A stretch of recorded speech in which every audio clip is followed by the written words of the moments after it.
dari susunan ini akan saya bedah secara khusus masing-masing alat yang tadi saya sampaikan. Bahan tertentu, beras tertentu hanya digunakan satu saja.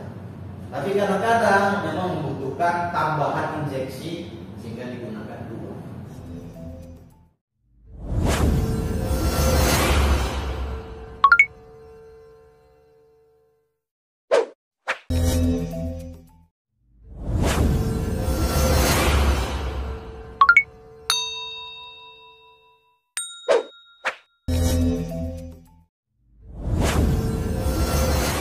Nah, selanjutnya setelah berasnya mengkilap, sudah bersih, kemudian yang namanya beras pasti terkandung benda-benda ataupun beras-beras yang warnanya berbeda.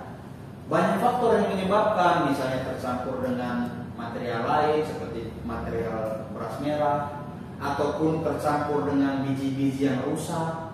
Karena dari miliaran beras yang diproses, miliaran butir beras itu pasti terdapat butir-butir warna-warnanya tidak dikehendaki, entah itu kuning, entah itu hitam, entah itu merah.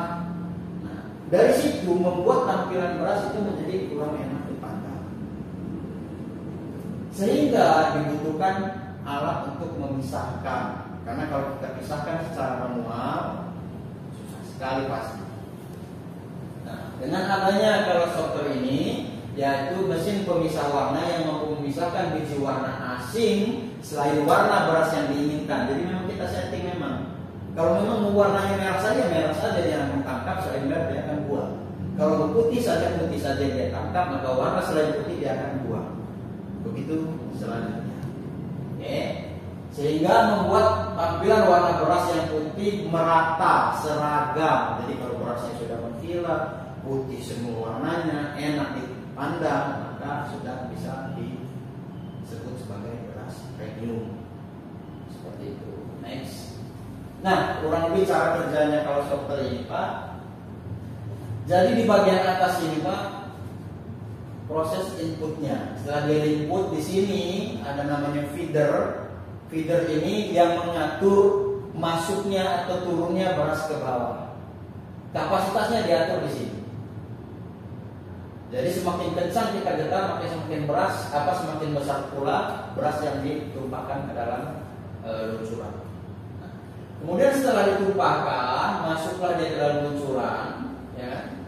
Nah, saat dia turun, begitu memasuki area kamera, di sini akan ada kamera yang membaca, mendeteksi. Ini warnanya apa? Mau ditangkap atau mau ditembak? Saat kamera mendeteksi, nah ini akan diberikan bantuan pencahayaan atau namanya lampu. Karena kalau tidak dibantu pencahayaan, maka tidak bisa ditampilkan atau didapatkan warna real suatu beras. Oke. Nah, saat kamera mendeteksi atau membaca terdapat beras warna lain, maka kamera akan memberikan informasi kepada signal prosesor atau komputernya atau otaknya. Kemudian otaknya ini akan memproses apakah itu diterima atau dibuang, atau istilah kerennya accept atau reject. Ya. Kemudian jika dilihat itu warnanya asing dan tidak dikehendaki, maka signal prosesor atau otak ini akan memberikan perintah kepada injektor, pistol, angin, seperti bukan pistol juga ya Pak, tembakan angin, nah, untuk menembak butir tersebut. Dibuang. Jarak antara kamera dengan ejektor itu yang memiliki jarak yang lumayan, sehingga kecepatan baca data itu sangat berpengaruh sekali terhadap keberhasilan tembakan ini. Jadi inilah komponen utama dari sebuah color sorter yang membuat color sorter itu mahal.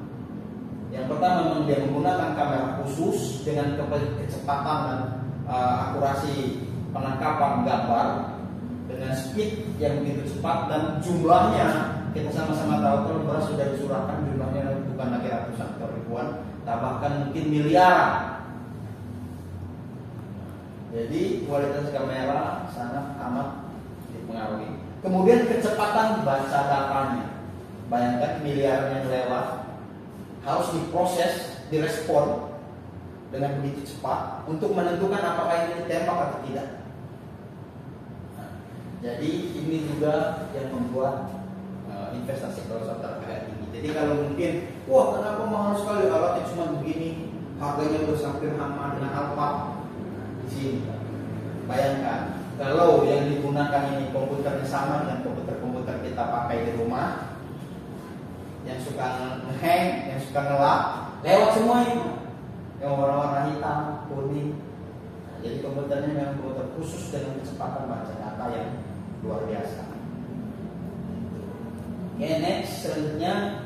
Nah ini yang terakhir. Setelah jadi itu, kalau software sudah, KB sudah, terakhir masuk ke automatic scale. Timbangan otomatis sekaligus mesin pengemas otomatis. Nah, automatic scale yang kita miliki itu dia sudah terdiri dari 3 mesin utama. Yang pertama mesin penimbang otomatisnya. Jadi dalam tabung ini Pak terdapat timbangan otomatisnya. Jadi timbangan otomatis yang dimaksud di dalam tabung ini adalah ketika bobot yang kita inginkan, yang sudah kita setting di dalam panel ini, misal kita ingin bobot 10 kilo, ketika 10 kilo masuk ke dalam kotak ini, maka secara otomatis kotaknya akan menutup, tidak akan ada lagi gas masuk. Oke, nah kemudian cukup dengan menyenggol atau menyentuh panel yang ada di sini, maka yang 10 kilo tadi akan ditumpahkan. Jadi di bagian sini akan kita letakkan pengemasnya. Nah, setelah dicurahkan atau ditumpahkan ke dalam kemasan, maka timbangan baru akan membuka pintunya lagi untuk mengisi lagi. Dan begitu seterusnya. Ada pintunya. Ada pintunya. Dia main. Jadi ketika dia membaca sudah mau 10 kilo dan langsung tutup, nggak bisa masuk lagi. Sebelum yang di dalam kosong. Setelah di dalam kosong baru dia membuka lagi. Oke, setelah ditumpahkan atau curahkan kemasan bentuk karung di sini, kemudian terdapat alat kedua yang namanya conveyor. Conveyor ini dia akan berjalan ke samping. Tujuannya apa berjalan ke samping? Untuk menghantarkan si kemasan tadi menuju ke mesin jahit otomatis. Kenapa mesin jahit ini otomatis? Karena mesin jahit ini akan menjahit kalau sensornya membaca ada karung yang datang. Jadi di bawah ini ada sensor. Kalau tidak ada karung dia tidak akan bekerja. Tapi begitu sensornya membaca ada karung yang datang, dia akan otomatis menjahit. Nah setelah dijahit, ya toh, begitu di ujung keluar hasil jahitannya di ujung sebelah sini ada pisau pemotong benang secara juga otomatis. Begitu selesai karungnya lewat, benang akan pisau akan memotong benang secara otomatis sehingga terlepas jahitannya dari karung. Setelah itu baru masuk ke penyusunan dan distribusi ke pasar. Nice. Nah itulah tadi konfigurasi mesin. Nah ini salah satu desain konsep rice milling plant, mulai dari cleaner, husker, body atau aspirator, separator. Nah ini poles, cuman poles yang ada di sini masih friction, belum abrasif. Kemudian shifter, dia di caddy, milling polisher, di color sorter. Nah cuman pada gambar ini harusnya di sini saya pasang caddy lagi atau milling polisher lagi baru di caddy. Oke. Sampai di situ materi tentang rice milling plant yang bisa saya sampaikan. Oke, saya akhiri sampai di sini pemaparan saya. Wabillahi taufiq wal hidayah. Wassalamualaikum warahmatullahi wabarakatuh.